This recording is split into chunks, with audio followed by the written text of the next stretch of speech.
เอานักก็บ่เคยว่าสิว่างก็บ่เคยว่าสิเศร้าเบาก็บ่เคยว่าสิอยู่ซื่อจักเทื่อมีแต่สูบไปหน้าอยู่บ่เศร้าซะเด้ อิ้ววาสนาซาตาสู่อยู่บ่เศร้าเฮ็ดอยู่บ่เศร้าสั่งอยู่บ่เศร้าจักเทื่อบ่จักได๋แต่พอซ้ำนี่คือสิบ่ดีขึ้นจักเทื่อเนาะชีวิตนี่ก็ได้ เอาไปจังสั้นเงือกง้ออัศจรรย์ใจเฮ็ดอยู่บ่เศร้าสั่งอยู่บ่เศร้าแปลงบ่สั่นความสั่งความต่อสู้ชีวิตเป็นอย่างจังเป็นจังซี่นี่เป็นอย่างจังไหลกว่าเก่าเฮ็ดงานมาเบิดปีนี่หลายกว่าเก่าซะ นั่งอุกนั่งเอาเบาเหรียญเบาหัวอยู่นี่ล่ะศาสตร์นี่ก็คือชีวิตวาสนาศาสตร์สู่อยู่นี่แหละเนาะคือจะบ่เคยมีคำว่าลำมารวยน้ำบ้านในเมืองเขาจะเถื่อดอกคือจะบ่เคยพอคำว่าดีขึ้นจะเถื่อดอกสันเด้สร้างแปลงความมันความเสื่อมอยู่นี่แหละความสุขของข่อยกระได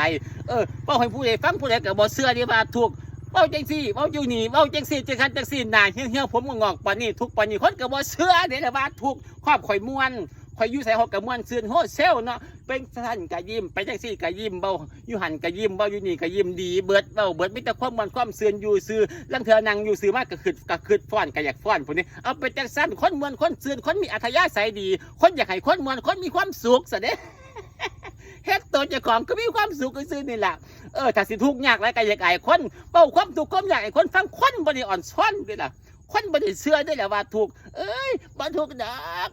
อกเฮ็ดคือซื่อนี่แหละบ่ว่าทุกข์ซื่อนี่แหละบ่เคยทุกข์เทื่อดอกเจซี่นั่นเอา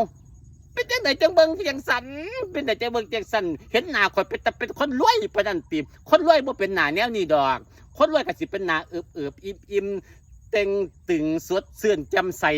สันตัวอันผมก็งอกแนวนี้นะเหี่ยวจังสิคนรวยเป็นแนวนี้ติ ผู้อื่นมันก็สิรวยอยู่ดอกเหี่ยวผู้อื่นก็เหี่ยวรวยงอกผู้อื่นก็งอกรวยอยู่ดอกแต่ว่างอกนี่กับเหี่ยวนี่เหี่ยวทุกงอกทุก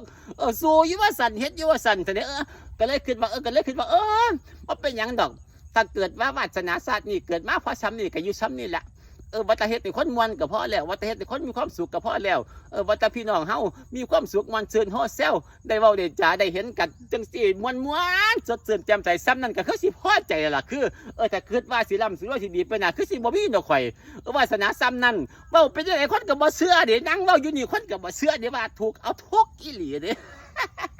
แล้วก็สู้เป็นหยังจังทุกข์บ่เรื่องคนมันสิว่าข้านติบ่เคยข้านจักเทื่อเกิดได้ใหญ่มาออกจากโรงเรียนจบม.3 มาสู่ชีวิตฮอดคุมื้อนี้ว้ายเรียนจบม.3 เท่านั้นล่ะบ่ได้จบปริญญาดอก